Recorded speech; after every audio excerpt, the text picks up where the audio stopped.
ഈ ഇതൊക്കെ ഏറ്റു പറഞ്ഞ എൻ്റെ മഹത്വം കൊണ്ടൊന്നുമല്ല. എനിക്കറിയാം ഇനി എന്തൊക്കെ പറഞ്ഞാൽ എനിക്ക് ഇടുന്ന എങ്ങോട്ട് പണങ്ങി പോകാൻ പറ്റൂല. ഗർഭവും കൂടെ ആയതുകൊണ്ട് പിന്നെ നിന്റെ കാച്ചോട്ട് തന്നെ കിടന്നോളുമല്ലോ. എന്തൊക്കെ പറയുന്നത്? ഇനി എന്തൊക്കെ രഹസ്യങ്ങളുണ്ട് നിനക്ക് എന്നോട് പറയാൻ? വേറെ എത്ര പേരെ നീ കൊന്നിട്ടുണ്ട്? ഞാനൊരു വാടക കൊലയാളി ഒന്നുമല്ല. പിന്നെ നീ എന്താ? പറ, നീ ആരാ? രാഷ്ട്രീയ പ്രവർത്തകൻ അങ്ങനെയാണോ? ആണോന്ന്? അല്ലേ? എന്നോടാ ചോദിക്കുന്നത്? ശരി, അങ്ങനെ തന്നെ ആവട്ടെ. എന്നാ പറ, എന്ത് പൊളിറ്റിക്കൽ മൂവ്മെന്റിന്റെ ഭാഗമായിട്ടാ നീ അയാളെ കൊന്ന്? അതുകൊണ്ട് ഈ നാടിനുണ്ടായിട്ടുള്ള സോഷ്യൽ ഗെയിൻ എന്താ? പറ, ഈ എന്തിനാ അയാളെ കൊന്ന്?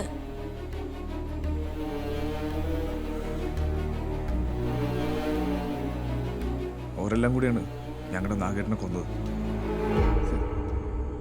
അപ്പൊ കൊന്നോനെ കൊന്നയാണ് പകരത്തിന് പകരം. അത് രാഷ്ട്രീയാന്നെങ്കിൽ പിന്നെ എന്തിനാ നേതാവെ നീയും നിന്റെ പാർട്ടി ഒളിച്ചു കളിക്കുന്നേ? ഒരുത്തൻ ഒളിവിൽ പോന്നു, പാർട്ടിക്കൊന്നും അറിയില്ലെന്നു അറിയുന്നു, കൊന്നൊരുത്തനെല്ലാം ഒളിപ്പിച്ചു വെക്കുന്നു. ആണുങ്ങളെ പോലെ പറഞ്ഞൂടെ ഈ നാടിന് വലിയ ഗുണം ഉണ്ടാവാൻ വേണ്ടിട്ട് ഞാൻ ഒരുത്തനെ പച്ചക്ക് കൊത്തി കൊന്നയാണെന്ന്? എന്തേ പറയാത്തെ?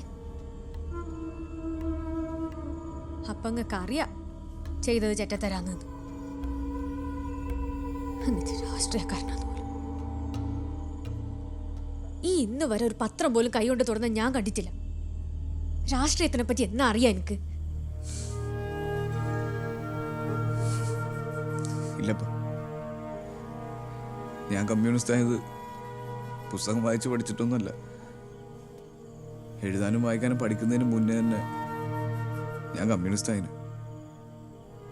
എനിക്കറിയാലോ, ഞാൻ പോറ്റിയതും വളർത്തിയതൊന്നും എൻ്റെ ഉമ്മ ഉപ്പല്ല, എൻ്റെ പാർട്ടിയാന്ന്.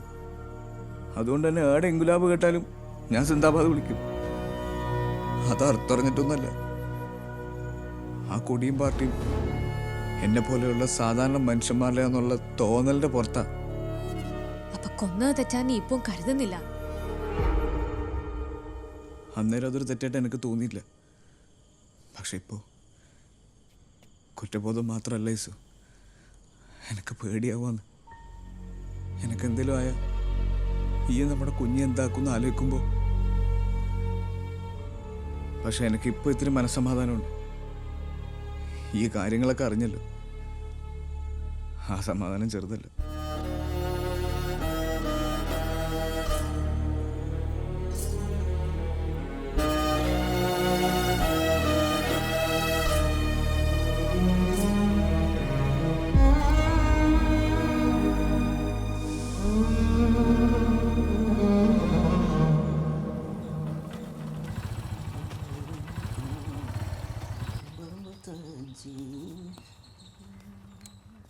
ഹായ്, കുളിച്ചൊരുങ്ങില്ല കുട്ടാൻ. എന്നാ പിന്നെ പ്രസാദം കഴിക്കാം.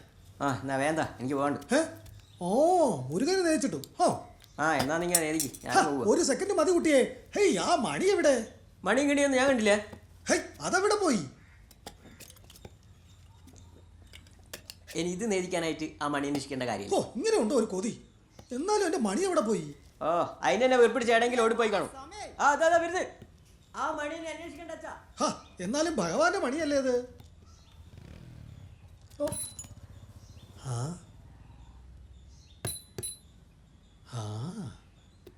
ഭഗവാനേ,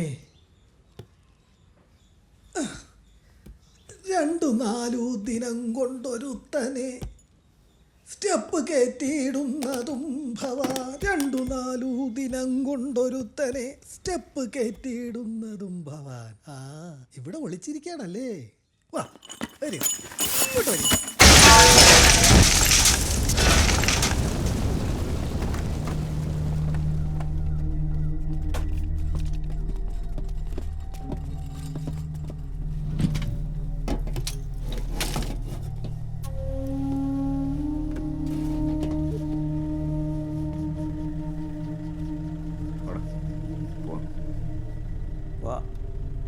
ഇവിടെ എന്നിട്ടെന്താ?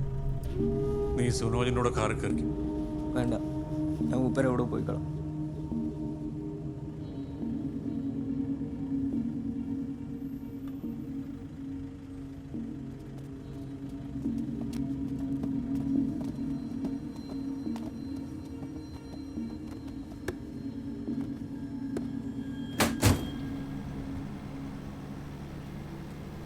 ആ മണി ഞാനാ ഒളിപ്പിച്ചത്.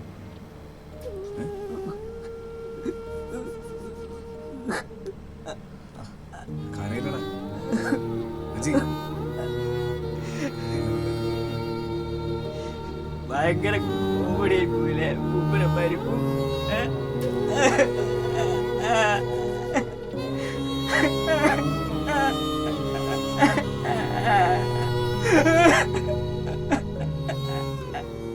വേണ്ടപ്പെട്ടവരൊക്കെ കൂടണ്ടല്ലോ, അതിന് സമാനം.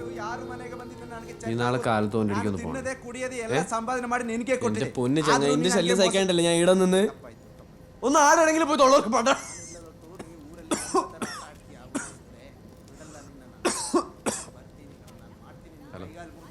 ചുമ മാറിയില്ലേ? ഇല്ലടെ ഈടി പൊടിന്റെ അലർജി കാരണം ചുമ വിട്ട് മാറുന്നില്ല.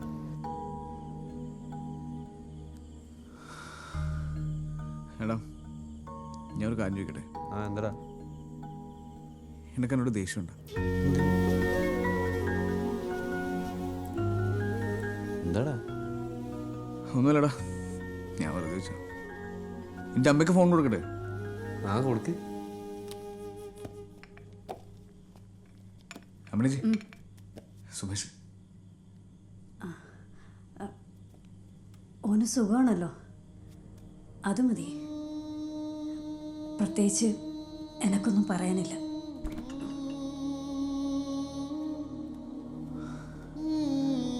എടാ അതെ, അമ്മണീച്ച് എന്തോ പണിയിലാണ്.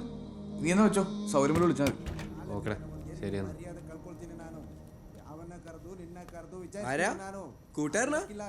കൂട്ടുകാരനല്ലപ്പാ, കൂടെ പുറപ്പാ.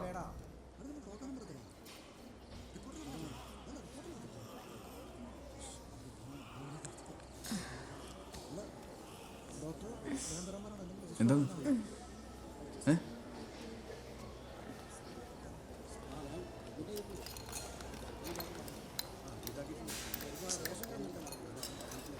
വെള്ളം വേണോ? കുഴപ്പമില്ല, കുടിച്ചോ?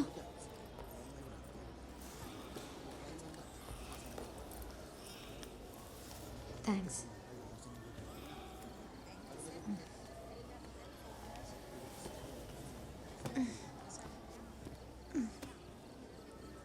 ദാഹം അറിയാം. വെള്ളം വേണേ എന്നോട് ചോദിച്ചൂടെ യേശു?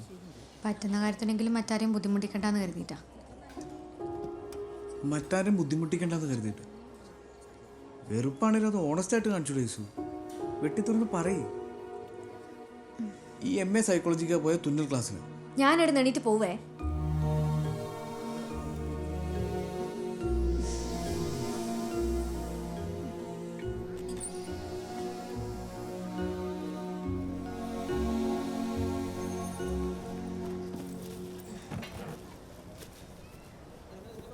എനിക്കൊരു മസാല ദോശ, പിന്നെ ഒരു strong black coffee. Coffee last മതി. അവിടെ മസാല ദോശ, സ്ട്രോങ് കാപ്പി. നിങ്ങൾക്ക് എന്താ വേണ്ടേ? പറയട്ടാ, തീരുമാനമായിട്ടില്ല. കുഞ്ഞിൻ്റെ ആരോഗ്യത്തിന് ഗർഭിണി നേരത്തിന് ഭക്ഷണം കഴിക്കണമെന്നാ, അതുകൊണ്ടാ. ആയിക്കോട്ടപ്പ, ഞാൻ ചോദിച്ചില്ല. കുഞ്ഞിൻ്റെ ആരോഗ്യത്തിന് ഗർഭിണി ഹാപ്പി ആയിരിക്കണമെന്നുണ്ട്. അങ്ങനെയില്ലേ? ഹാപ്പി പേടിച്ചിട്ടാണ് ഞാനിവിടെ ഇരിക്കുന്ന പോലും. ആരെങ്കിലുമൊക്കെ ഒന്ന് തുറച്ച് നോക്കിയാൽ വരെ ഇപ്പോൾ പേടിയാ, എന്നിട്ടാ സന്തോഷം. എൻ്റെ ഇഷു, ഇതേ കാര്യം നമ്മ ഒരു 100 വട്ടം പറഞ്ഞ് ചാറായിട്ടുള്ളതല്ലേ? ഇനിയെങ്കിലും ഒന്ന് മാറ്റിപ്പിടി. ഞാൻ നന്നായി ഭായി, ഇന്നാണ് ഞാൻ നന്നായി. സത്യം ഇഷു, അച്ഛനില്ലാത്തൊരു കുഞ്ഞിനെ കൊണ്ട് ഒരമ്മ ഒറ്റയ്ക്ക് റോഡ് ക്രോസ് ചെയ്യുന്നതിൻ്റെ ബുദ്ധിമുട്ട് എന്താന്ന് എനിക്കിപ്പം നന്നായിട്ട് അറിയാം.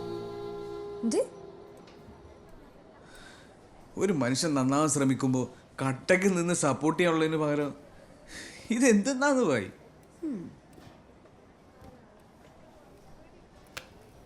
ഇനിയും എനക്കെന്നെ മനസ്സിലായില്ലെങ്കിൽ എനിക്ക് ചില കടുത്ത നിലപാടുകൾ എടുക്കേണ്ടി വരും.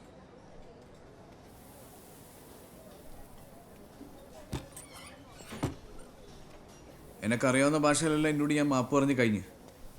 ഇനിയും നിനക്ക് എന്നെ മനസ്സിലാവുന്നില്ല. പിന്നെ എൻ്റെ ഉമ്മയാണ് എൻ്റെ കാല് പിടിച്ച് ഞാൻ മാപ്പ് പറയും. നീ എന്താ നാറിയ പണി കാണിക്കുന്നേ? എനക്ക് വേറെ വഴിയില്ല ഇഷു. പിടിക്കരുത്. തമാശ കളിക്കല്ലേ? എനിക്ക് വയറും വെച്ചിട്ട് എന്റെ കളിച്ച് നിൽക്കാൻ കഴിയില്ല. എങ്കിൽ എന്നോട് പറ, എന്നോട് പറ ക്ഷമിച്ചു എന്ന്. നമ്മുടെ കുഞ്ഞാന്ന് ഞാൻ മാറി ഇഷു.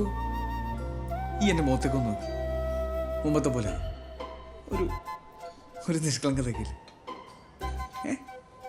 ഒരു നോക്ക്. ഈ എൻ്റെ കണ്ണിലേക്കൊന്ന് നോക്ക്. നോക്കറോ ഉണ്ടല്ലേ? അതല്ലേ ഇനി തിരിച്ചത്? പിന്നെ ഉറക്കത്തെ നിഷ്കളങ്കതയാ. ഓ, ഇപ്പോഴെങ്കിലും ഇനി മനസ്സിലാക്കിയല്ല. സത്യത്തിൽ എൻ്റെ ഈ കണ്ണിലാണോ ഈ കണ്ണിലാണോ നിഷ്കളങ്കത കൂടെ?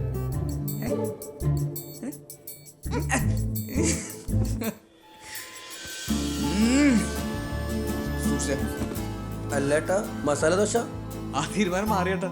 ഇപ്പൊ എമ്മിക്കല ഫിഷ് ബിരിയാണി മതി പോലും. പിന്നെ ഐസ്ക്രീം കഴിക്കണം, കടലും കാണും. നിമിഷന്റെ വീട്ടിലും പോണം. ആ, നിമിഷന്റെ വീട്ടിലും പോണം. എന്താ ചെയ്യാ, ഗർഭിണികളുടെ ഓരോരോ പൂതികളല്ലേ. ഇപ്പോളേ ആയിക്കോട്ടെ.